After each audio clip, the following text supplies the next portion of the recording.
नमस्कार। मैं डॉक्टर ऋतु शर्मा ननन पांडे। हमारा आज का विशेष कार्यक्रम जो स्टिक सिंह मैत्री और उत्सव भारती ट्रस्ट के संयुक्त तत्वाधान में आयोजित है, आप सबका स्वागत करती हूँ। और हमारे आज के अतिथि विनयशील चतुर्वेदी शब्द संवेदना और सृजन का सतत प्रभाव का स्वागत करती हूँ।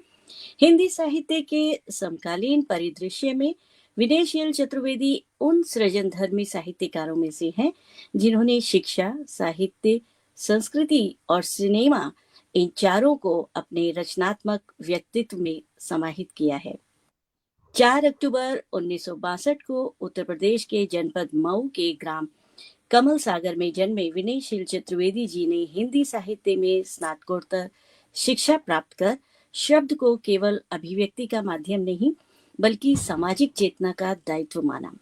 वे शिक्षक हैं, कवि हैं, फिल्मकार हैं और सांस्कृतिक चेतना के सजग संवाहक भी हैं। 500 से अधिक रचनाओं का सृजन, देश विदेश के साहित्यिक मंचों का काव्य पाठ, आकाशवाणी से प्रसारित काव्य पाठ तथा ऑस्ट्रेलिया के सिडनी स्थित दर्पण रेडियो पर साक्षात्कार और काव्य पाठ उनके साहित्यिक अवदान की व्यापकता का प्रमाण है। आदरणीय विनयशील चतुर्वेदी जी वर्तमान में सोच साहित्य संस्कृति सेतु दिल्ली के अध्यक्ष, वैश्विक हिंदी न्यास के न्यासी एवं मानद निदेशक, Kashi international film festival award KIFA के संस्थापक एवं प्रबंधक निदेशक तथा अंतर्राष्ट्रीय सहयोग परिषद की प्रबंध समिति के सदस्य के रूप में साहित्य और संस्कृति की अनेक महत्वपूर्ण गतिविधियों का नेतृत्व कर रहे हैं। आपकी कविताओं और दोहों में जीवन दर्शन, मानवीय संवेदना, भारतीय सांस्कृतिक चेतना और समकालीन सामाजिक यथार्थ का संतुलित समन्वय दिखाई देता है। आपकी रचनाएं केवल भाव अभिव्यक्ति नहीं बल्कि विचार और मूल्यबोध का सशक्त दस्तावेज है। साझा संकलनों में प्रकाशित आपकी रचनाएं पाठकों के बीच विशेष रूप से सराही गई हैं, जबकि मोम के देवता तथा वेदांत, दृष्टांत, दोहा, द्विशतकम जैसी कृतियां प्रकाशन की प्रतीक्षा में हैं। काव्यमणि सम्मान 2026 जैसे अनेक साहित्यिक सम्मान एवं विशेषांक उनके साहित्यिक रचनात्मक अवदान की सार्वजनिक स्वीकृति के परिणाम हैं। तो आइए हम इसी साहित्य प्रेमी का हमारे मंच पर स्वागत करते हैं। आपका बहुत बहुत स्वागत है सर हमारे मंच पर। और साथ ही मैं स्वागत करती हूँ हमारे आज के इस आभासी पटल से जुड़े हुए हमारे साहित्य प्रेमियों व श्रोताओं का भी हार्दिक अभिनंदन स्वागत करती हूँ। स्वागत है सर। जी नमस्कार।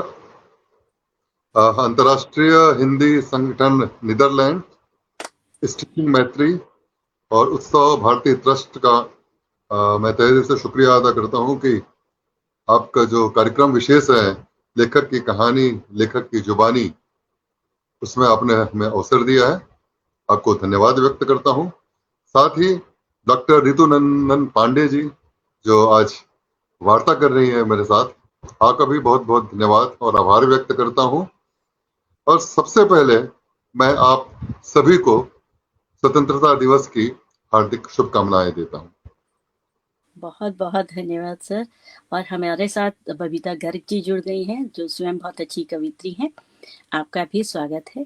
हमारे दर्शक आपसे जानना चाहते हैं कि आपका जन्म जो है एक ग्रामीण परिवेश में हुआ या कहिए कि एकदम शहरी जो चमक है उससे अलग हुआ। उस परिवेश ने आपके व्यक्तित्व और आपकी काव्य संवेदना को किस प्रकार आकार दिया या आपका काव्य लेखन या साहित्यिक जीवन को किस तरह प्रभावित किया, हमारे दर्शक आपसे जानना चाहते हैं। मंच आपका है। मेरा जन्म कमल सागर गांव, जिला मऊ, जो पहले जिला आजमगढ़ था और उत्तर प्रदेश में हुआ। एक बिल्कुल ठेठ गांव, लेकिन गांव में शिक्षा का स्तर बहुत ऊपर था। मुझे लगता है कि पूरे क्षेत्र में हमारा गांव एक ऐसा गांव था जिसमें महिलाओं की शिक्षा की संख्या काफी अधिक थी। इसका एक बड़ा कारण था कि पहले से ही मेरे परिवार और मेरे गांव में मुझे जो परिवेश मिला वो कहीं न कहीं संवेदना के स्तर पर बहुत जुड़ता था। इसके 3 बड़े कारण मैं मानता हूँ। एक तो सन 42 में मधुबन में थाना था जिसका स्वतंत्रता सेनानियों ने जिसको जला दिया था और उसमें मेरे एक चाचा जी को काले पानी की सजा हुई थी। तो राजनीतिक माहौल भी मुझे मिला, देशभक्ति से ओतप्रोत माहौल मिला और इसके साथ ही मेरे एक चाचा जी पंडित गोरखनाथ चौबे बहुत बड़े लेखक थे और राहुल संकृत्यायन जी अक्सर उनके साथ हमारे गांव पर आया करते थे। तो राहुल संकृत्यायन जी के साथ मैं बहुत छोटा हुआ करता था उस समय। मुझे उसको मुश्किल से मुझे याद है 7 या 8 वर्ष, लेकिन वो सब चीज याद है। वो लोग आते थे तो कैसे चर्चाएं हुआ करती थी। उस समय के बड़े बड़े क्षेत्र के जो नेतृत्व करने वाले नेता हैं वो हमारे यहाँ आया करते थे। तो राजनीतिक चर्चा और साहित्यिक चर्चा और साहित्यिक माहौल एक तो मुझे शुरू से मिला ही।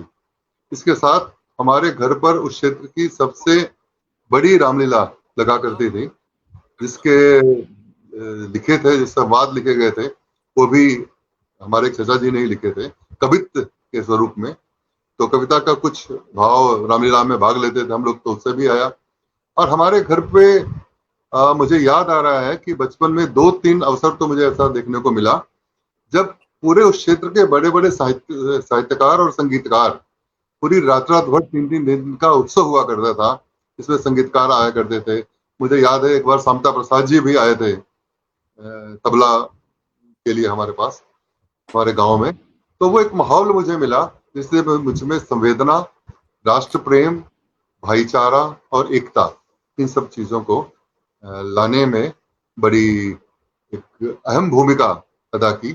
और शायद आज मेरा जो कुछ भी व्यक्तित्व है वो उसी मेरे बचपन के जो एक माहौल मिला था उसकी देन है। बिल्कुल सही कहा सर। और आपने बहुत ही महत्वपूर्ण बात बताई कि आपका जहाँ जन्म हुआ वहाँ पर पढ़ी लिखी महिलाओं की, साक्षर महिलाओं की बहुत ज़्यादा संख्या थी। तो ये उस समय में महिलाओं का साक्षर होना अपने आप में एक बहुत प्रशंसनीय और गर्व की बात है। वो भी ऐसे गांव गांव ही थे तब, तो इस तरह से नहीं थे। उस समय के ग्रामीण परिवेश में जो आपको संस्कार मिले, आपका आपके परिवार का संबंध जो रहा स्वतंत्रता आंदोलन से लेकर और साहित्यिक दोनों ही रहा, और निश्चय ही आपकी लेखनी में उसका असर है। तो मुझे लगता है हमारे दर्शकों तक ये बात पहुंच गई है और हमारे साथ कुसुम चौहान जी भी जुड़ गई हैं और आपको बहुत बहुत साधुवाद दे रही हैं। कुसुम हमारे चौहान जी जी, कवियत्री भी हैं और अभिनेत्री भी हैं। अरे वाह ये तो बहुत अच्छी बात है। अ, अगला प्रश्न जो है हमारे दर्शकों का, वह आपसे जानना चाहते हैं कि आप शिक्षाविद हैं, कवि हैं, फिल्मकार हैं और बहुत सारी संस्थाओं के संस्थापक भी हैं और निश्चित ही पिता भी हैं, पति भी हैं, पुत्र भी हैं। तो पारिवारिक दायित्व भी आपके साथ जुड़े हुए हैं। तो इन सभी भूमिकाओं में आप किसको साझा सूत्र के रूप में देखते हैं या कैसे संतुलन इन सब में बिठा पाते हैं? मंच आपका है। जहां तक मैं समझता हूँ कि एक एक भाव है जो सभी में उभयनिष्ठ है। चाहे वो कला की बात हो, साहित्य की बात हो, फिल्म की बात हो, वो है संवेदना। अगर संवेदना नहीं है तो न तो अच्छी आप रचना कर सकते हैं, ना ही अच्छे फिल्म का निर्माण कर सकते हैं, ना ही अपना योगदान भाषा, साहित्य और संस्कृति के क्षेत्र में दे सकते हैं। तो मुझे लगता है कि संवेदना सब में उभयनिष्ठ है और मुझे जो माहौल मिला उससे संवेदना के मैं बहुत करीब अपने आप को पाता हूँ। और जहां तक समन्वय की बात है तो कहीं ना कहीं परिवार इसमें एक बड़ी भूमिका भी अदा करता है और एक बहुत घाटे में भी रहता है। यानी कहीं ना कहीं हमें कम और हमारे परिवार को ज्यादा समझौता करना पड़ता है। क्यों? इसका बड़ा कारण है कि वो लोग बोलते नहीं है, पर निश्चित तौर पे अगर मैं घर नहीं रहता हूँ या मैं काम में लगा हूँ, रात रात भर बाहर हूँ, विदेशों में हूँ, तो परिवार कहीं ना कहीं सफर करता ही है। इसके लिए मैं अपनी पत्नी कुमुद को बहुत आभारी व्यक्त करूंगा, धन्यवाद भी दूंगा कि उन्होंने मुझ जैसे, जो कहते हैं कि यायावर को का साथ निभाया। तो संवेदना सबसे बड़ी चीज है। संवेदना आपके अंदर रहेगी तो अध्ययन भी आपका होगा और कविता भी अच्छी होगी, और कविता किस लिए करनी है ये भी आपको साफ साफ पता रहेगा। बिल्कुल सही कहा सर। एक साहित्य सृजन के लिए ऐसे ही कहते हैं ना, वियोगी होगा वो कभी जिसने कविता लिखी होगी। तो किसी भी प्रकार का जब आप साहित्य सृजन करते हैं तो उसके लिए मानवीय संवेदनाओं को जागृत होना बहुत ज़रूरी होता है। मानवीय संवेदनाओं का उस हृदय में बसना बहुत ज़रूरी होता है। तभी आप आपके आसपास जो घटित हो रहा है उससे प्रभावित होते हैं और आपकी लेखनी उस पर काम करती है। इस बीच में हमारे साथ आईसीसीआर दिल्ली से आदरणीय सुनील कुमार सिंह जी भी जुड़ गए हैं, जो स्वयं भी बहुत अच्छे कहानीकार और साहित्यकार हैं। अतुल कुमार जी हमारे साथ जुड़ गए हैं। अतुल खरे जी जो गृह मंत्रालय में अनुवादक हैं और बहुत अच्छे कवि भी हैं, आपका भी स्वागत है। डीजे नेस जी भी जुड़ गए हैं। तो बहुत सारे श्रोता हमारे साथ जुड़ गए हैं। तो ये बहुत अच्छा आपने बताया सर कि संवेदनशीलता जो है ये एक मनुष्य में विशेष रूप से लेखक में होना बहुत आवश्यक है। हमारे दर्शक आपसे जानना चाहते हैं, आपकी दृष्टि में आज के समय में इसी से जुड़ा हुआ प्रश्न है कि कविता का सबसे बड़ा दायित्व क्या है? अभी आपने बताया कि संवेदनशीलता एक महत्वपूर्ण तत्व है जो एक कवि हृदय में या साहित्यिक हृदय में होना चाहिए। तो दर्शक जानना चाहते हैं कि आपकी दृष्टि में आज के समय में कविता का सबसे बड़ा दायित्व क्या है? सौंदर्य बोध, सामाजिक परिवर्तन या आत्मिक जागरण? मंच आपका है। जी जी। मैं आपके इस जो जिज्ञासा है, प्रश्न है, इसका किसी शुरुआत करूंगा। प्रोफेसर विमलेश कांते वर्मा जी से मेरी मुलाकात हुई एक कार्यक्रम में। उन्होंने हित की बात की। तो हित तीन तरह का होता है, जैसा कि उन्होंने बताया। तो वो यहाँ से सीधी जुड़ती है। एक हित होता है स्वहित, यानी हमने कविता की, हमने उसका उपादान लिया और कविता समाप्त हो गई। दूसरा होता है परहित, यानी आपने कविता की जिससे, साहित्य का मतलब होता है हित के साथ, जो है हित के सहित हो वही साहित्य है। तो परहित होता है जो आप कविता लेकर समाज में जाते हैं और वो कविता से कुछ मिलता है लोगों को और वो सकारात्मक मिलना चाहिए, तो उसको कहते हैं दूसरा हित। तीसरा हित होता है परम हित। परम हित तो ईश्वर करते हैं, उसमें हमें सिर्फ काम करना होता है और काम को ईश्वर के हाथ में छोड़ देना होता है और उन पर छोड़ देना चाहिए कि वो हमारा हित या उस समाज का हित मेरे माध्यम से किस तरह कराना चाहते हैं। तो मुझे ये कहना है कि रंजका जनचित्ता नाम स रागः कथितो बुध। रंजना पहला काम है। कविता के माध्यम से, साहित्य के माध्यम से एक रंजना ही उत्पन्न नहीं होगी तो श्रोता में या पाठक के अंदर जिज्ञासा जागृत नहीं होगी, और जिज्ञासा जागृत नहीं होगी तो अगर आप कुछ देना भी चाहते हैं अपने लेखन के माध्यम से, अपनी रचना के माध्यम से, अपने कविता के माध्यम से या अपने गद्य के माध्यम से, वो नहीं पहुंच पाएगी सीधे सीधे। तो सौंदर्य कविता का, उसमें छंद, उसमें अलंकार, उसमें गेयता, उसमें अगर छंद मुक्त है तो उसका एक प्रवाह, वो सब चीजें चीजें होना बहुत जरूरी है। लेकिन साथ साथ मैं सबसे ऊपर रखता हूं कवि धर्म। अगर आप समाज के बीच में कविता लेकर जाते हैं तो आप क्या दे रहे हैं, आपकी कविता कितनी सार्थक है, कि वो अहित कर रही है या वो हित कर रही है, या आपकी कविता मात्र एक मनोरंजन का साधन बन के रह गई है। तो मेरा अपना मानना है कि कविता का धर्म है हित करना, और जो कविता हिताय होती है वही कविता सच्ची कविता है। सही कहा सर आपने। और साहित्य की कोई भी विधा, जैसे आपने हित की बात की, तो साहित्य का अर्थ ही यही है जो सबके हित के लिए लिखा जाए वही अच्छा साहित्य है। और कविता जो अपने आप में शब्द ही बहुत सुंदर है, तो उसमें शब्दों की सुंदरता के साथ साथ लय, छंद, गति, इसके साथ साथ यदि उसमें हित भी जुड़ जाए, जैसा आपने कहा कि आप कविता के माध्यम से समाज तक कौन सा संदेश पहुंचाना चाहते हैं। सार्थक संदेश पहुंचेगा तो समाज में सार्थकता आएगी, और इसी तरह से जब हम सकारात्मक कविताएं पहुंचाएंगे तो एक समाज में सकारात्मक सोच पैदा होगी। तो आपने बहुत सही कहा, और इसके साथ साथ हमारे दर्शकों का एक अनुरोध भी है आपकी एक कविता सुनने का। तो आपसे अनुरोध करते हैं कि हमारे दर्शकों के लिए आप कुछ पढ़ दें। मैं शुरुआत 2-3 मुक्तक पढ़ता हूँ, क्योंकि मौसम स्वतंत्रता दिवस का है, और अगर देश की बात और देश प्रेम की बात ना की जाए तो मुझे लगता है कि आज का ये वार्ता या हमारा वार्तालाप अधूरा रहेगा। तो पहले एक मुक्तक देखिए कि मेरी आंखों में है मेरे वतन, मेरी आंखों में है मेरे वतन, तेरी चाहतों का खुमार हो। मेरी आंखों में है मेरे वतन, तेरी चाहतों का खुमार हो।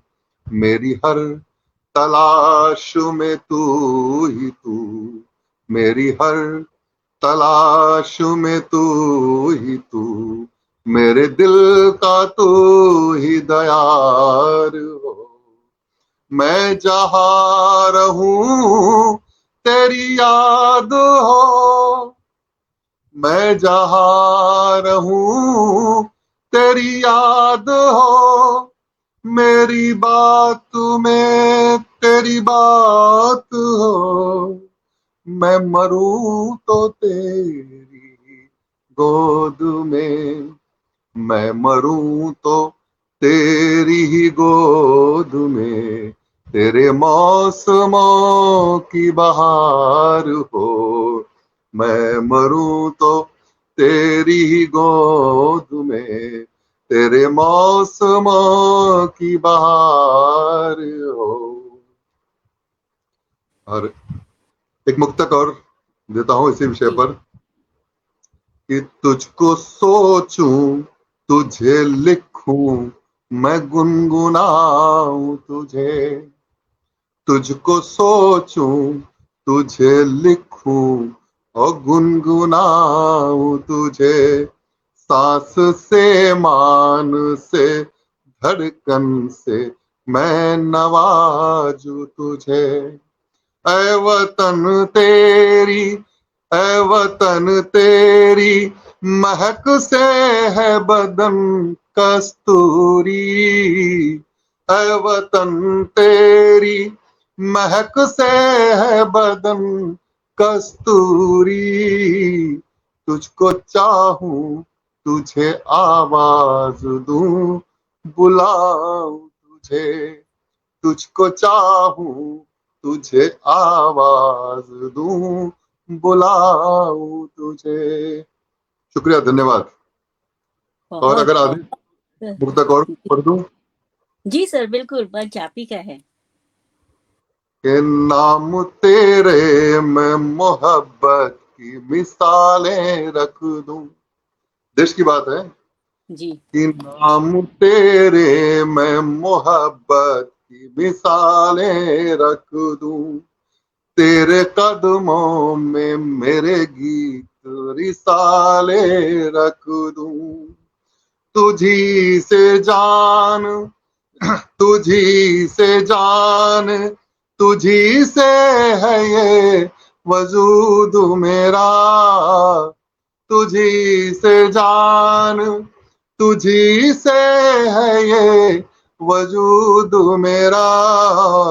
मांग ले देश मैं मस्तक को हवाले कर दूं, वाह, मांग ले देश मैं मस्तक को हवाले कर दूं। शुक्रिया। बहुत सुंदर सर। सच में आपने एक कल स्वतंत्रता दिवस है और उसकी जो शाम है रंगीन बना दी। और क्या कहूँ, मैं तो निशब्द हूँ, इतने सुंदर आपके मुक्तक आपने जो सुनाए हैं उसके लिए मैं निशब्द हूँ। और हमारे दर्शकों की भी वाहवाही बहुत आ रही है आपकी मुक्तक सुनकर। तो कार्यक्रम को आगे बढ़ाते हैं और हमारे दर्शक जानना चाहते हैं आपसे कि आपकी आगामी कृतियां मोम के देवता और वेदांत दृष्टांत दोहा द्विशतम किस वैचारिक धरातल पर आधारित है, क्योंकि मोम की कृतियां भी बहुत यूनिक नाम है। और जो आपका दूसरा है वेदांत दृष्टम, मुझे लगता है कि ये दो अलग अलग विधा की पुस्तकें हैं, ऐसा मुझे लगता है। तो हमारे बिल्कुल। दर्शक भी जिज्ञासापूर्ण आपसे जानना चाहते हैं। मेरी दो पुस्तकें आने वाली हैं। एक तो मोम की देवता जो प्रकाशनाधीन है, तो मोम जी। के देवता में मैं मोम को संवेदना के तौर पे लेता हूँ। ओह, अच्छा। पर्याय मेरे हिसाब से मोम जो है पर्याय है संवेदना का। और मैं संवेदना की बात हमेशा करता हूँ, सार्थकता की बात करता हूँ। तो देखिए, उसी संवेदना से एक बात निकली है कि जिस दिन मैं मोम हुआ, ठीक उसी दिन तय हो गया मेरा जलना मेरा पिघलना। वाह। जिस दिन मैं मोम हुआ, ठीक उसी दिन तय हो गया मेरा जलना पिघलना। लो लगा दी है आग मैंने स्वयं निज अस्तित्व में। लो लगा दी है आग मैंने स्वयं निज अस्तित्व में। कर दिया है काम सब आसान। दोस्तों सिर्फ तुम हवा दो। दोस्तों सिर्फ तुम हवा दो। तो वाह। मोम के देवता संवेदना की पुस्तक है। इसके अंदर मेरे ऐसी रचनाएं जो छंदमुक्त रचनाएं हैं, कुछ गीत हैं, कुछ दोहे हैं, और कुछ नज्म है, गजल है। ये एक मिश्रित काव्य है, लेकिन मुख्य तौर पे सभी कविताएं संवेदना को छूती हुई हैं। और आगे अवसर मिलेगा तो उससे एक आध मैं पढ़ने की कोशिश करूंगा। मोम के बिल्कुल देवता की सर, बिल्कुल।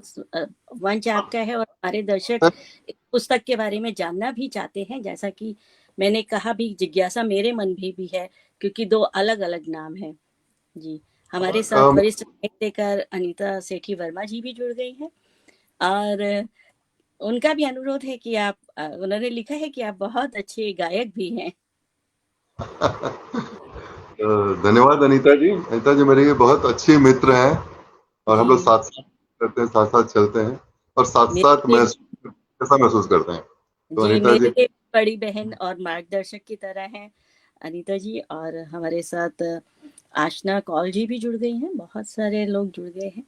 तो आप सुनना चाहते हैं? जी, सुनाइए। मेरी दूसरी पुस्तक है जिसको लेकर के मैं बहुत आशान्वित हूँ। वो है वेदांत दृष्टांत दोहा त्रिशतम। यानी इसमें दोहे के अंदर, इसमें वेदांत के अंदर जो भी अपनी बात बताई गई, ब्रह्म की बात, जीव की बात, जगत की बात, आत्मा और परमात्मा का संबंध, ब्रह्म और जीव का संबंध, ब्रह्म जीव का जगत का संबंध, जगत से माया का संबंध, इन सभी बातों को समझाने के लिए दृष्टांतों का प्रयोग किया गया है बहुतायत संख्या में। हमारे वेदांत के जितने भी ग्रंथ हैं, उपनिषद हो या उपनिषद के अलावा जो ब्राह्मण ग्रंथ हैं, अरण्यक हैं, इन सभी के अंदर बहुत सारे दृष्टांतों का प्रयोग किया गया है। तो मैंने उन दृष्टांतों को लेकर, लगभग 100 दृष्टांतों को लेकर, और प्रत्येक दृष्टांत पर 3 दोहे। अगर मैं कहूं कि जैसे दृष्टांत का मैं आपको कैसे समझाऊं। दृष्टांत है एक रज्जु सर्प दृष्टांत, कि हम अंधेरे में जाते हैं तो एक रस्सी सांप जैसी दिखती है, लेकिन प्रकाश आता है तो वो हमें पता लग जाता है कि वह रस्सी थी, सांप नहीं था। तो इस तरह के दृष्टांत हैं, सैकड़ों दृष्टांत है। 1900 दृष्टांतों पर मैं अपना दोहा त्रिशतम लिख रहा हूँ। इसमें तीनों दोहों में पहले तो सीधे सीधे दोहा क्या दृष्टांत कहता है वो है, फिर इस दृष्टांत का मूल भाव क्या है और दृष्टांत का स्वरूप क्या है।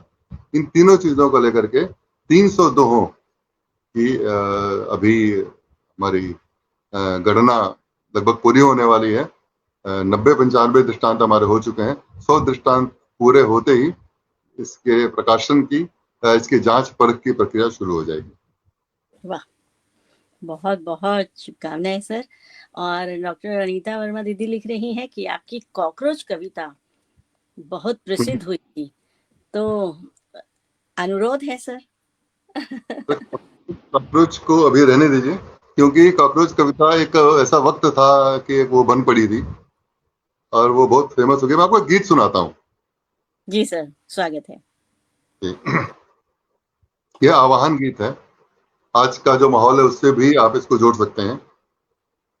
मैं दुर्गम राहों का राही, मैं दुर्गम। आसमा कौल जी को बहुत पसंद है मेरा ये गीत, तो अच्छा। उन्हीं को कि मैं दुर्गम राहों का राही, क्या तुम मेरे साथ चलोगे? मैं दुर्गम राहों का राही, क्या तुम मेरे साथ चलोगे? मैं दुखियारी आंखों का जल, मैं दुखियारी आंखों का जल, क्या तुम मेरे साथ बहोगे? मैं दुर्गम। बंद देखिए कि धर्मों के उजले पन्नों पर, धर्मों के उजले पन्नों पर कटुता की बिखरी रोशनाई, धर्मों के उजले पन्नों पर कटुता की बिखरी रोशनाई, मानवता की प्रेम धरा पर, मानवता की प्रेम धरा पर हिंसा लेती है अंगड़ाई, मैं सद्भाव नीड़ का बासी, मैं सद्भाव नीड़ का बासी, क्या तुम मेरे साथ बसोगे? मैं दुर्गम।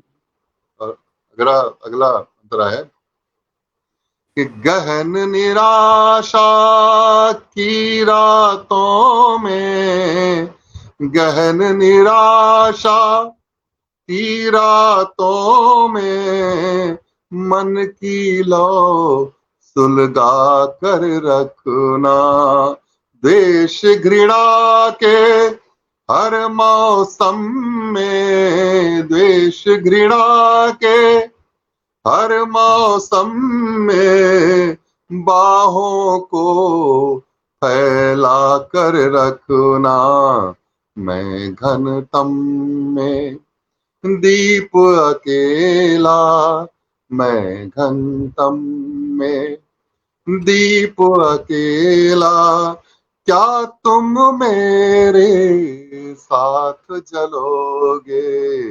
मैं दुर्गम।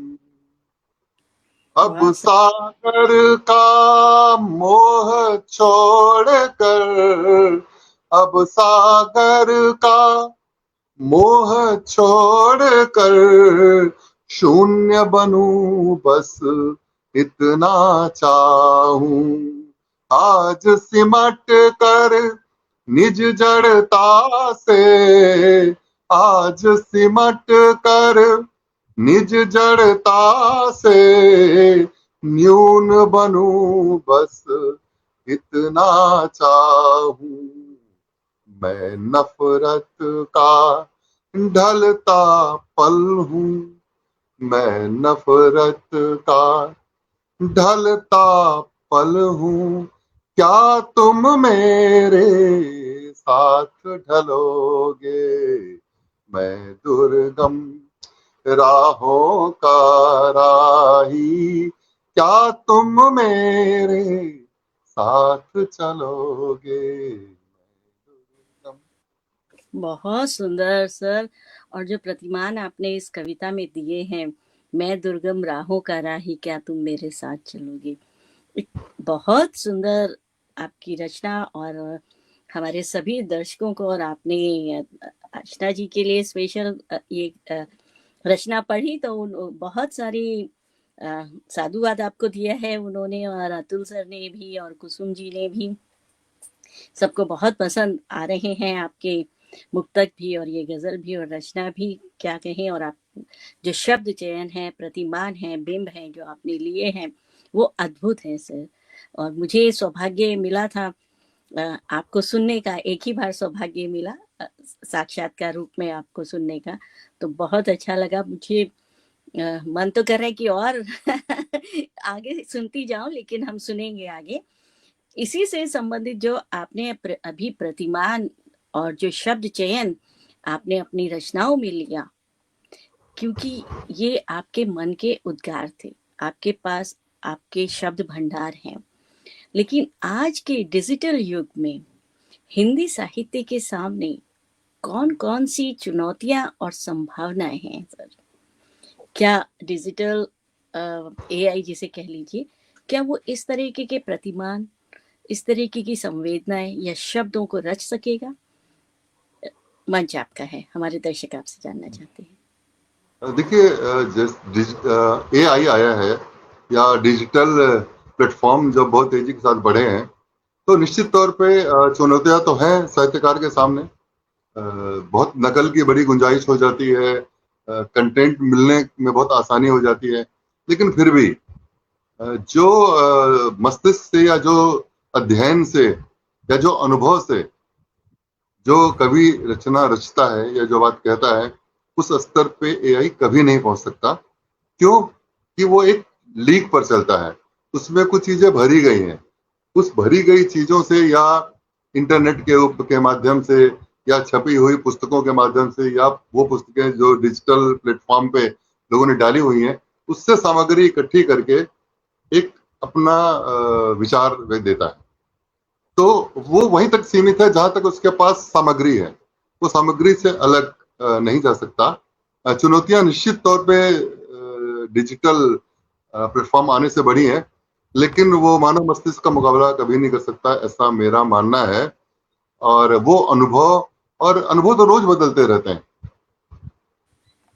अनुभव रोज बदलते रहते हैं, कुछ न कुछ रोज घटता रहता है, मनोभाव भी बदलते रहते हैं, समाज भी बदलता रहता है, समाज की सामग्री बदलती रहती है। तो निश्चित तौर पे मानव मस्तिष्क का मुकाबला एआई कभी नहीं कर सकता। वो कभी नहीं कहीं होगा, तो वो जो दी हुई चीजें हैं उन्हीं की नकल करके या उस पर आधारित बातें कर सकता है। नई बातें गढ़ पाना उसके लिए इतना आसान नहीं है। मेरा ये कहना है कि डिजिटल से ज्यादा घबराने की जरूरत नहीं है। हाँ, उस डिजिटल का प्रयोग करिए ना अपने साहित्य को और अच्छा बनाने के लिए, कोई दिक्कत नहीं। लेकिन कभी एआई मुकाबला मानव मस्तिष्क का नहीं कर सकता। सही सर। तो यानी कि आपने बताया कि एआई के आने से जो मौलिक लेखन है उसको बहुत कम क्षति पहुंचेगी।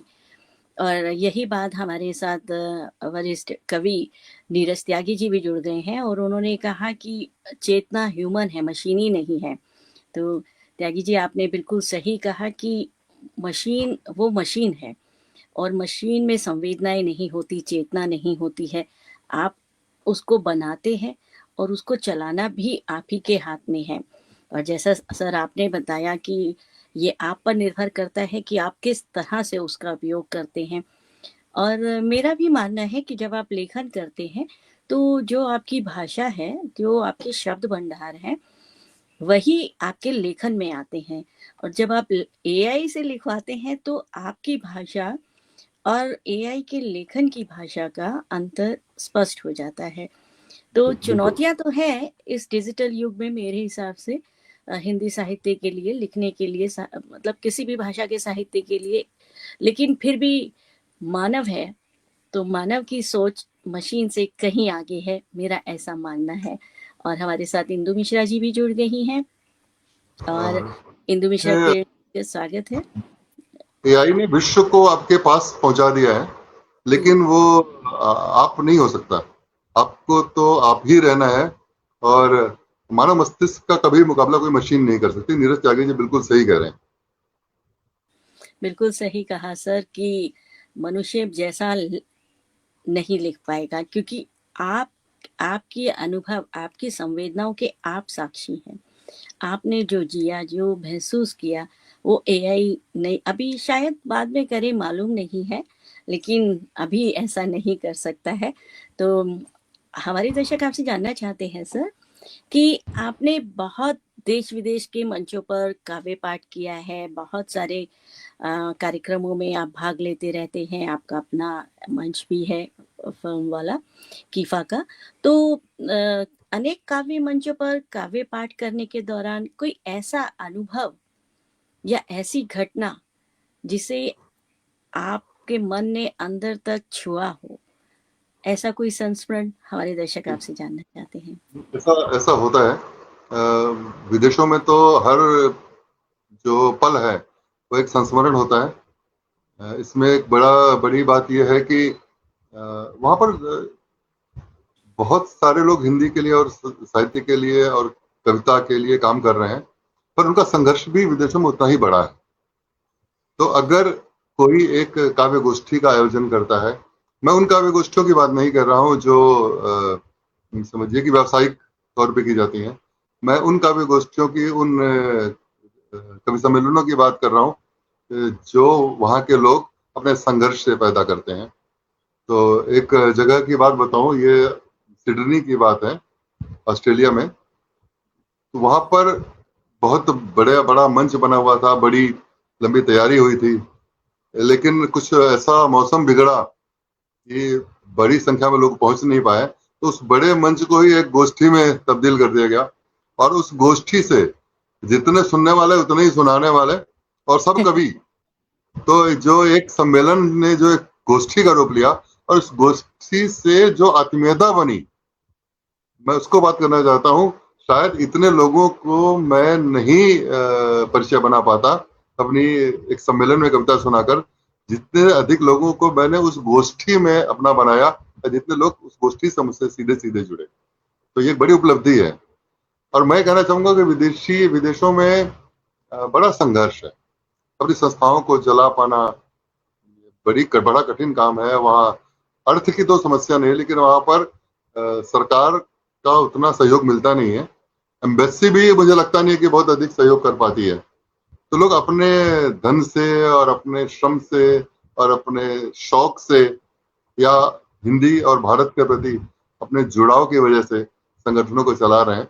पर मुझे लगता है कि कहीं न कहीं भारत से ऐसे संगठनों को मदद भी मिलनी चाहिए। गवर्नमेंट को भी इस पर ध्यान देना चाहिए। जो लोग हिंदी को जिंदा रखे हुए हैं, जो संस्कृति को जिंदा रखे हुए हैं, जो भाषा को जिंदा रखे हुए हैं, उनके लिए सहायता कहीं न कहीं से मिलनी चाहिए।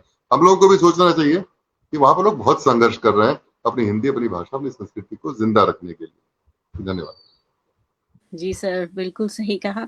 और ये बहुत अच्छा संस्मरण आपने सुनाया सिडनी का, कि मौसम खराब होने के कारण आपका परिचय इतना बड़ा लोगों से, और लोगों ने आपको बहुत पास से जाना। तो कभी कभी ऐसी चीजें हो जाती हैं जब आप कहीं जाते हैं, कुछ घटनाएं शायद अच्छे के लिए नहीं होती, लेकिन उसमें भी कुछ हित छिपा होता है, जैसा आपने कहा। तो ये तो बहुत ही बढ़िया बात रही। हमारे दर्शक जानना चाहते हैं, क्योंकि आप सिनेमा से भी जुड़े हुए हैं। अभी तक तो हम आपके साहित्य की बात कर रहे थे, लेखनी की बात कर रहे थे। हमारे दर्शक, शायद बहुत सारे दर्शक जानते भी होंगे, और जो नहीं जानते हैं कि आप फीका, Kashi Indian international film festival award की स्थापना से जुड़े हुए हैं, इस संस्था से। तो इस संस्था को स्थापित करने के पीछे आपकी मूल प्रेरणा क्या रही? साहित्य और सिनेमा का संबंध आप किस रूप में देखते हैं? हमारे दर्शक आपसे जानना चाहते हैं।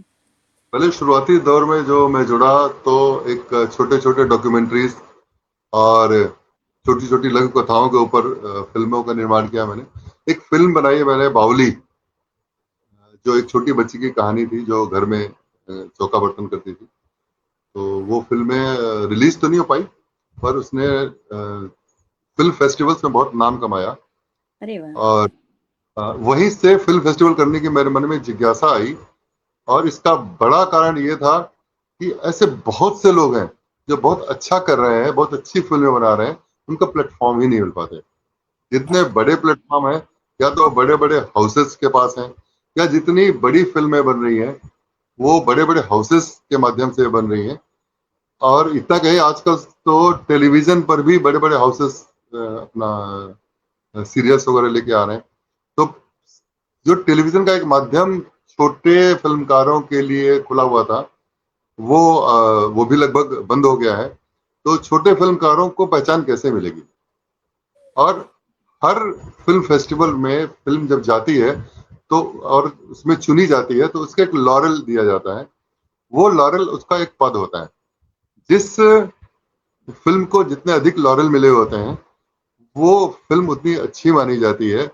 वो लॉरेल बताते हैं कि उन्होंने कितने फिल्म फेस्टिवल्स में कितना कमाया है, कितनी ख्याति प्राप्त की है। तो ऐसे लोग जो अच्छा काम कर रहे हैं, अच्छी फिल्में बना रहे हैं, अच्छे डॉक्यूमेंट्री बना रहे हैं, अच्छे म्यूजिक वीडियो बना रहे हैं, उन सब लोगों के लिए एक ऐसा प्लेटफॉर्म हमने दिया जहां पर वो अपनी बात रख सके। वहां पर हम लोग फिल्मकारों को भी बुलाते हैं, वहां पर क्रिटिक्स को बुलाते हैं, वहां पर जो फिल्म निर्माता हैं उनको भी बुलाते हैं। तो उन सब लोगों से एक इंटरेक्शन भी होता है और कहीं न कहीं उनके काम को जानने और पहचानने का मौका मिलता है। तो ये एक बड़ा काम था। फीफा 5वां फिल्म फेस्टिवल हम कर चुके हैं। इस बार अक्टूबर में छठा फिल्म फेस्टिवल दिल्ली में करेंगे। तो जी हमारा हाँ। सबसे बड़ा फिल्म फेस्टिवल होता है। पूरे विश्व से इसमें फिल्में आती हैं। कई तो ऐसे देश हैं जो गल्फ के जितने भी देश हैं, वो लोग तो पैसे भी नहीं देते हैं। वो लोग तो 1,000-500 रुपए वाले भी नहीं दे पाते हैं। तो लोग हम लोग फ्री भी रखते हैं। तो हमें ऐसा नहीं है, कोई व्यावसायिक तौर पे हम नहीं करते हैं। ये निश्चित तौर पे अगर अच्छा डॉक्यूमेंट्री, अच्छी फिल्म आती है तो उसके लिए हम कोई मानदेय नहीं लेते हैं। सीधे सीधे फिल्मों को लेते हैं। हमारा उद्देश्य है कि अच्छी फिल्मों को एक प्लेटफॉर्म मिल सके जिससे उनको पहचान मिले। जी, धन्यवाद। बहुत बहुत सराहनीय कार्य सर। और हमारे दर्शकों ने सुना भी आपके फीका अवार्ड फेस्टिवल के बारे में। और मेरे ख्याल से इसकी वेबसाइट पर जाकर वो इसकी नियमावली जी, पढ़ सकते हैं जो लोग इस तरह के काम कर रहे हैं, क्योंकि सर ने अभी बताया ही कि जो नए चेहरे हैं या नए फिल्म मेकर्स हैं और उनके पास अच्छी कहानियां या अच्छी डॉक्यूमेंट्री या शॉर्ट फिल्म्स जो उन्होंने बनाई है, जो हमारे समाज से या इस मंच की नियमावली से पर खरी उतरती है, तो वो सर से संपर्क भी कर सकते हैं वेबसाइट पर जाकर। जी, जी, तो बिल्कुल। ये तो बहुत ही अच्छी सूचना आपने दी सर। और ऐसा बहुत साहित्य और सिनेमा का संबंध मुझे लगता है कि बहुत शुरू से ही है। जब से दादा फाल्के की फिल्म बननी शुरू हुई तब से साहित्य और सिनेमा का, क्योंकि सिनेमा मुझे लगता है पहले इसी दृष्टि से, या नौटंकी नाटक इसी दृष्टि से शुरू किए गए थे कि समाज तक एक सार्थक संदेश पहुंचे। उसी उसी क्रम में आपने इस संस्था को बनाया है, तो ये इसके लिए बहुत बहुत साधुवाद। और हम हम फिर से आपके काव्य पर। साहित्य जी। हमेशा से साहित्य और फिल्म का चोली दामन का साथ रहा है। हमेशा ही फिल्में जो समाज होता है, समाज का प्रतिबिंब होती है, उसका एक दर्पण होती है। फिल्मों में वही दिखाया जाता है जो समाज की मानसिकता होती है, जो समाज की सोच होती है। हाँ, उस समाज की सोच के दिखाने के साथ साथ हम उन फिल्मों को ज्यादा अच्छा मानते हैं जो उसमें एक दिशा देती हैं। प्रश्न खड़े कर देना एक अलग बात है और एक दिशा देना वो बिल्कुल अलग बात है। जब भी देखिए, अगर हमारे स्वतंत्रता की बात है, स्वतंत्रता के आंदोलन में फिल्मों ने कितना बड़ा काम किया। इतनी बड़ी बड़ी फिल्में आई जिन्होंने काफी अच्छा रोल अदा किया। कई फिल्मों को बैन भी किया गया। कई साहित्य पर प्रतिबंध लगाया गया। कई कवियों पर प्रतिबंध लगाया गया। कई कवियों को जेल भी डाला गया। अब फैज अहमद फैज थे, उन्होंने जेल में थे एक अपनी रचना की वजह से कि बताए लोहे कलम छिन गई तो क्या गम है कि खूने दिल में डुबो ली है उंगलियां मैंने, जुबां पे मुहर लगी है तो क्या के रख दी है, जुबां पे मुहर लगी है तो क्या के रख दी है, हर एक हल्का जंजीर पर जुबा मैंने। तो ऐसी बात करने वाले कवि फैज वो जेल में काफी समय रहे। तो निश्चित तौर पे फिल्म का, कविता का, साहित्य का समाज से सीधा सीधा संबंध है। जी सर, बिल्कुल सही कहा आपने। और हमारे साथ प्रोफेसर वर्धा से प्रोफेसर मुन्नालाल गुप्ता जी भी जुड़ गए हैं। और इसी तरह हमारे साथ उत्तर प्रदेश से इटावा से डॉक्टर ओम ऋषि भारद्वाज जी भी जुड़ गए हैं। जो पेशे से तो एडवोकेट हैं लेकिन दिल से वकील हैं और दिल से कवि हैं और बहुत अच्छी कविताएं लिखते हैं। इंदौर से नीति अग्रवाल जी भी जुड़ गई हैं, एक बहुत अच्छी कवित्री और साहित्यकार हैं। अगला सवाल जो हमारे दर्शकों का है आपसे, हमारे दर्शक आपसे जानना चाहते हैं कि आपकी रचनाओं में भारतीय संस्कृति, अध्यात्म और मानवीय मूल्यों की सशक्त उपस्थिति दिखाई देती है। जी। इसके पीछे भी कोई कारण है, कोई प्रेरणा है? हमारे दर्शक आपसे जानना चाहते हैं। ये सीधा सीधा मेरा परिवेश, साहित्यिक, सांस्कृतिक और सामाजिक परिवेश सीधे सीधे हम लोग जुड़े रहे, तो उस परिवेश ने ही यह सब चीजें दी हैं। अगर आप देश के प्रेम की बात करेंगे तो संवेदना उस से जुड़ी हुई है। अगर आप समाज की बात करेंगे तो भी संवेदना जुड़ी है। कभी है तो समाज है, कभी है तो संवेदना है, कभी है तो राष्ट्र प्रेम है, कभी है तो कभी धर्म है। तो सब चीजें जुड़ी हुई है, इसमें कुछ बात नहीं है। सिर्फ ये वो परिवेश की वजह से मेरी कविताएं खासतौर से देश और मानवता और संवेदना और समाज की बात करती हैं। बिल्कुल सही कहा। और आदरणीय नीरज त्यागी जी ने भी यही कहा है कि साहित्य समाज को सोचने की भाषा देता है और सिनेमा उस सोच को देखने का चेहरा। और साहित्य आपने अपनी कविताओं के माध्यम से समाज को एक दिशा दी है। तो एक और अनुरोध आ गया है सर आपसे एक गजल सुनने का, तो मैं कुछ कर नहीं सकती, अनुरोध पे अनुरोध है। जैसा कि मैंने बताया कि मैं चाहता हूं कि गजल और कविता के माध्यम से कुछ दूं, तो ऐसी एक सकारात्मक गजल आपको मैं सुना रहा हूं।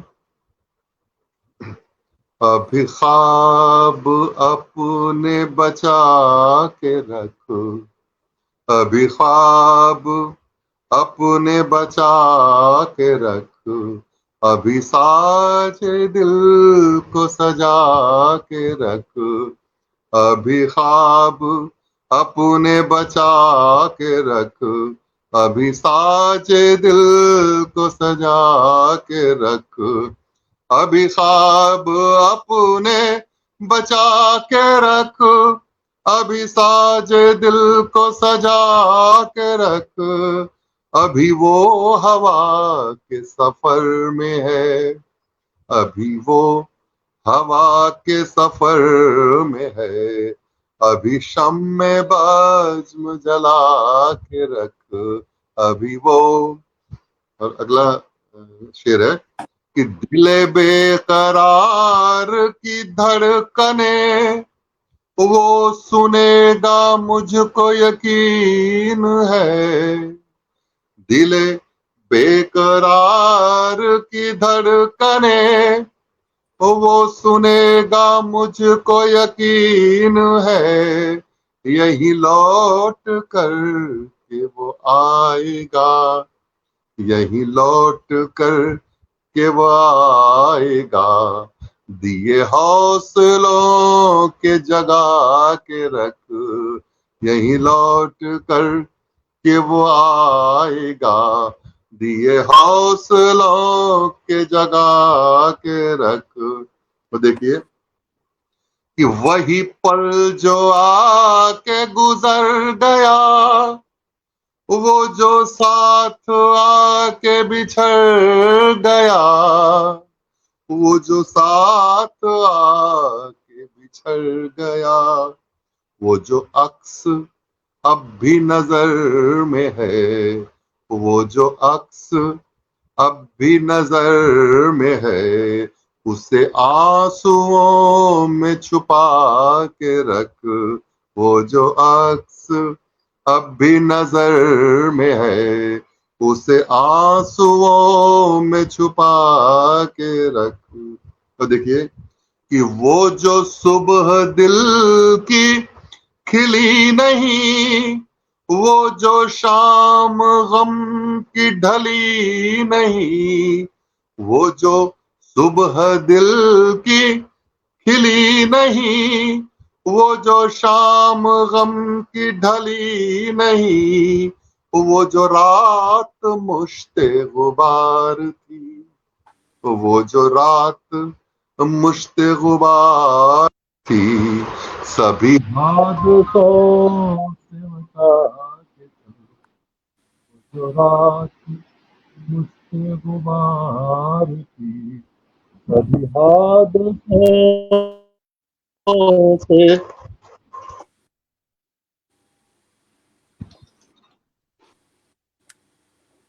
वाह, शानदार सर, क्या गजल कही आपने। और नीरज जी हमारे हाँ, कुछ साथ लगे। गड़बड़ हो गया है, फोन आ गया था। कोई बात नहीं सर, जी जी, ये मैं जुड़ तकनीकी। रहा हूँ दोबारा। नहीं, आप जुड़े हुए हैं सर, ये आप तकनीक जुड़े। क्या है? हाँ, जी, जुड़ा हुआ ना मैं। इसके लिए। हाँ चलिए, मैं सर, अपने साथ बिल्कुल। रखता हूँ। आप नेर हैं।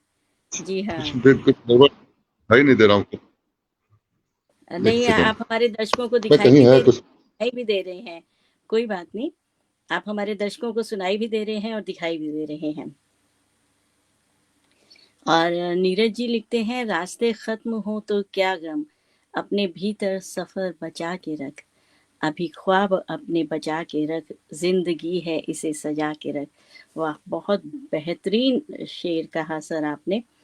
और हमारे सुनने वालों को भी बहुत आनंद आ रहा है, और मुझे लगता है कि हमारी आज की जो शाम है, आज़ादी से पहले की शाम एक रंगीन शाम में बदल गई है। और शायद सर को फिर से कुछ तकनीकी व्यवधान आ गया है, क्योंकि मैं दोबारा जुड़ने की कोशिश कर रहा हूँ, मुझे नहीं नहीं समझ में। सर, जरूरी नहीं है, हम आपको वो देख पा रहे टेक्निकल सब। हैं, सुन पा रहे हैं। आप अच्छा, सुन कंटिन्यू पा रहे हैं तो ठीक है। मैं मेरा रखें। मेरा हम ठीक आ रहा आपको है सब। देख भी पा रहे हैं और चल। सुन भी पा रहे हैं। हम्म। जी हाँ। इसमें कुछ आ रहा है क्या, स्टूडियो समथिंग कुछ? चलिए देखते हैं, कोई नहीं। अब देख रहे हैं तो अच्छा है। कोई बात इसको नहीं फिर सर। मैं कहता हूँ जी हाँ, कंटिन्यू कि करें करें सर। जी। जी, अब मैं खुद को दिखाई दे रहा हूँ। जी। और यहाँ पर था कि वो जो सुबह दिल की खिली नहीं, वो जो शाम गम की ढली नहीं, वो जो रात मुश्ते गुबार थी, वो जो रात मुश्ते गुबार थी, सभी हादसों से निभा के रख, वो जो रात।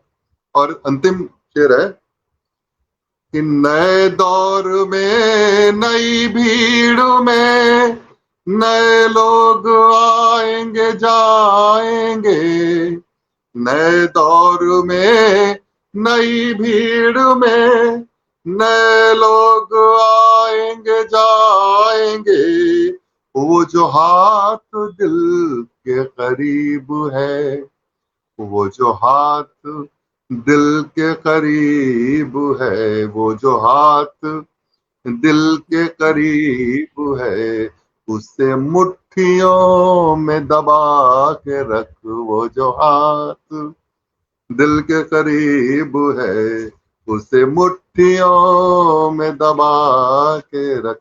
शुक्रिया। बहुत सुंदर सर, बहुत सुंदर। और हमारे साथ यूके से वंदना खुराना जी भी जुड़ गई हैं, जो बहुत अच्छी कवित्री भी हैं, गजलकारा भी हैं, और रेडियो आरजे भी हैं। और इसके साथ साथ वो अपनी सामाजिक सेवाएं भी यूके में 2 से अधिक दशकों से वहाँ दे रही हैं। तो बहुत अच्छा लग रहा है सर उनके साथ भी जुड़कर। वंदना जी, आपका भी स्वागत है। और अब क्योंकि हम कार्यक्रम के अंत में पहुंच गए हैं, तो हमारे दर्शक आपसे जानना चाहते हैं कि आने वाले वर्षों में हिंदी साहित्य, सांस्कृतिक चेतना और अपनी सृजन यात्रा को लेकर आपका स्वप्न और आपका संकल्प क्या है। हमारे दर्शकों को या पाठकों को नया क्या कुछ देखने और पढ़ने को मिलेगा। जी, मेरी आवाज जी सर, बिल्कुल आ रही है। आवाज आ रही है ना? जी सर, जी, मैं आप इसमें दिखाई भी दे रहे हैं, आपकी आवाज भी आ रही है। मेरी आवाज डबल आ रही है। मैं दो बार जुड़। हमको एक ही आवाज सुनाई दे रही है सर।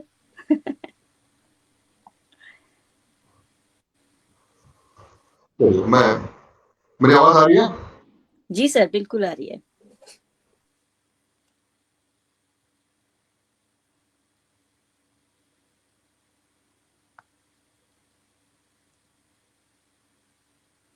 जी सर, बिल्कुल आवाज़ आ रही है आपकी।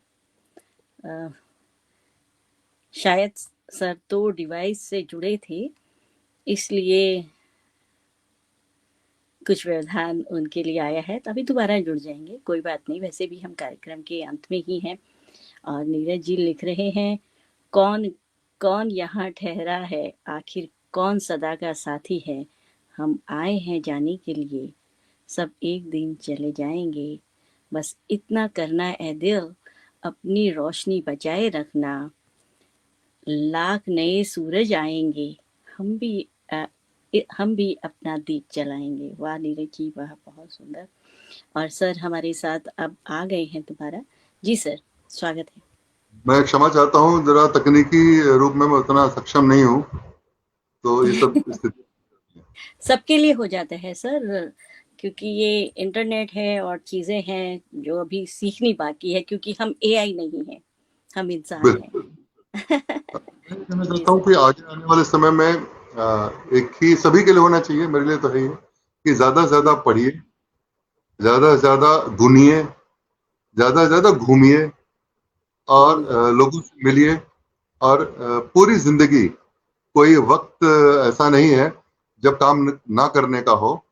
मस्तिष्क 24 घंटे चलता रहता है, और भविष्य में और पुस्तकें आ सकती हैं। मेरी पुस्तकें बहुत कम आती हैं, क्योंकि मैं सोचता ज्यादा हूँ, और लिखता भी बहुत सजगता के साथ हूँ, बहुत संयम के साथ।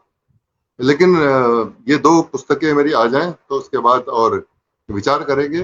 बहुत सारे दिमाग में घूमती रहती है चीजें जिन पर काम करना है। तो इस पर यही कहना है कि देखिए आगे क्या आता है। मुझे लगता है कि सकारात्मक चीजें काफी आएंगी। हो सकता है एक एक फिल्म भी आ जाए मेरी, तो अरे कई वाह, तरफ रहे हैं। ये तो बहुत ही सकारात्मक सूचना आपने हमारे दर्शकों और पाठकों तक पहुंचाई है। और इसके साथ ही हमारे साथ वरिष्ठ साहित्यकार डॉक्टर संजय जी भी जुड़ गए हैं, नागेश पांडे संजय जी जुड़ गए हैं, और विक्रम विजय सिंह जी भी जुड़ गए हैं हमारे साथ। बहुत सारे दर्शक हमारे साथ जुड़ गए हैं। और क्योंकि हमारा कार्यक्रम अब अंत में है, और एक आखिरी गजल या गीत हम आपसे क्या करें सर, लालच बढ़ रहा है। मैं गजल ही सुना देता हूँ एक, जी। और आखिरी बात अपनी कह दूंगा कि निगाह में अभी एहसास चमन बाकी है। अपने देश की बात है तो यहाँ से एहसास उभर कर आते हैं कि निगाह में अभी एहसास चमन बाकी है, वफा की राह में मिटने का चलन बाकी है। वाह। निगाह में अभी एहसास चमन बाकी है, वफा के राह में मिटने का चलन बाकी है। वतन की आन रहे, धर्म भी महसूस महफूज रहे। वतन की आन रहे, धर्म भी महफूज रहे। सुखन वरों में अभी ये भी कहन बाकी है। सुखन वरों में अभी ये भी कहन बाकी है। और कैसे कह दूं कि यह मौसम बहुत सुहाना है। कैसे कह दूं कि यह मौसम बहुत सुहाना है। हड्डियों में अभी पहली सी गलन बाकी है।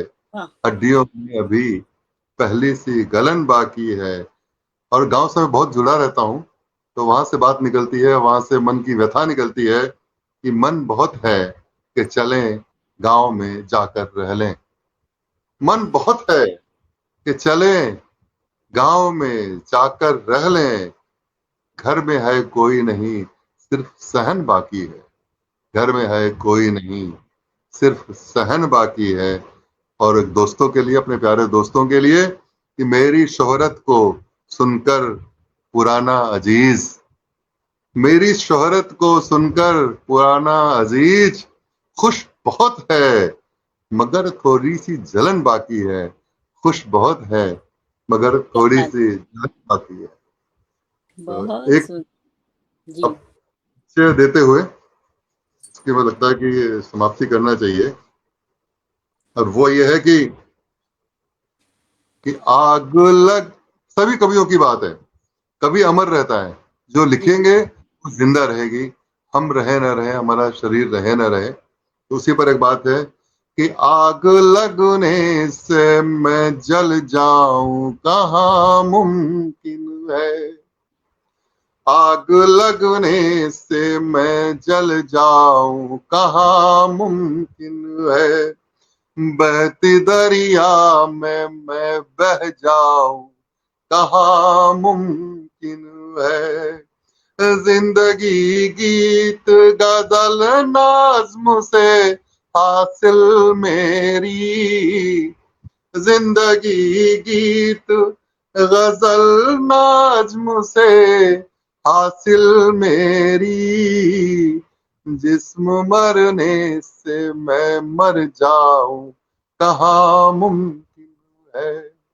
जिस्म मरने से मैं मर जाऊं कहाँ मुमकिन है। शुक्रिया, धन्यवाद।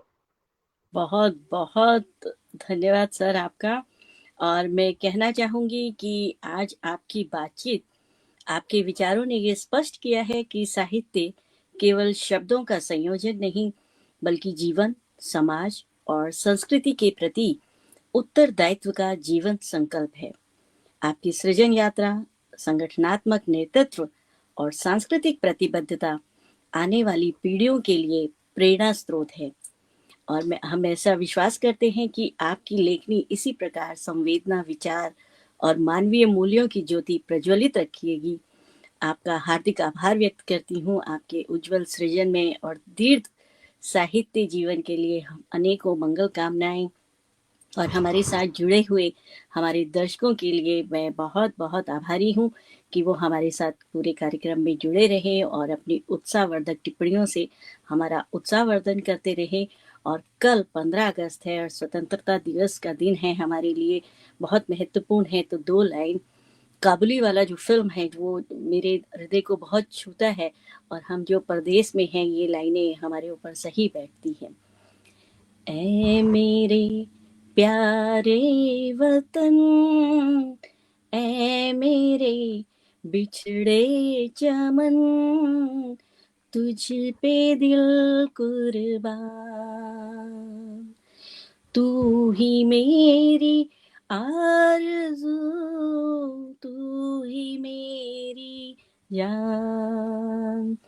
ऐ मेरे प्यारे वतन, तुझ पे दिल कुर्बान।